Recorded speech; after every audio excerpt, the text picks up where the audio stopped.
So you're going to have to make a choice, folks. You're going to have to make a choice between these candidates as to who is going to get something done. And I'm not a person that's just talked about change. I've delivered change. And I think you have to look at the backgrounds of all of us.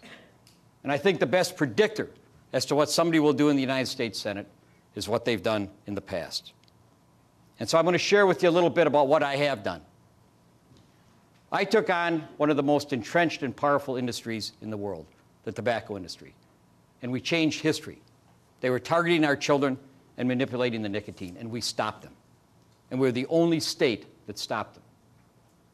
And as a result, their conduct has changed, and this state has received already over $2 billion and will continue to receive up to $200 million as long as they're selling cigarettes. That money was going to our kids until Tim Bellini took it away to pay off our deficit. He robbed the children's piggy bank to pay our debt.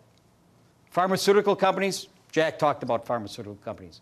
I took them on behalf of women back in the 80s when they were putting out defective products which not only killed them, but took away their right to have children when and if they wanted to have children. And we put our law firm at risk in both of those cases. I'll never forget my partner, Elliot Kaplan, calling me when I was trying the Copper 7 case. He said, Mike, we're at the end of the credit line. I said, Elliot, what do you want me to do? Tell him to give us more money. Because we're not stopping now. And we didn't. I've stood in the face of power and said, no, that's what we need in the United States Senate. I will listen, as I always have, and gather the facts, and I will do very, very exacting analytical thinking and examination of people of power.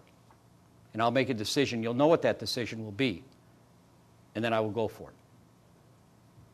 And I will always be true to my word. If I do not make a difference in the United States Senate in the first 6 years, I should not run again.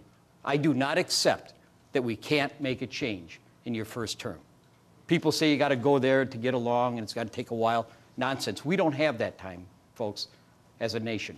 We need people who will go to Washington, shake things up, and get things done. And don't worry, I know how to compromise. Keep this in mind.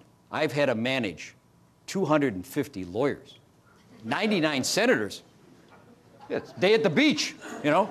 Thank you very much.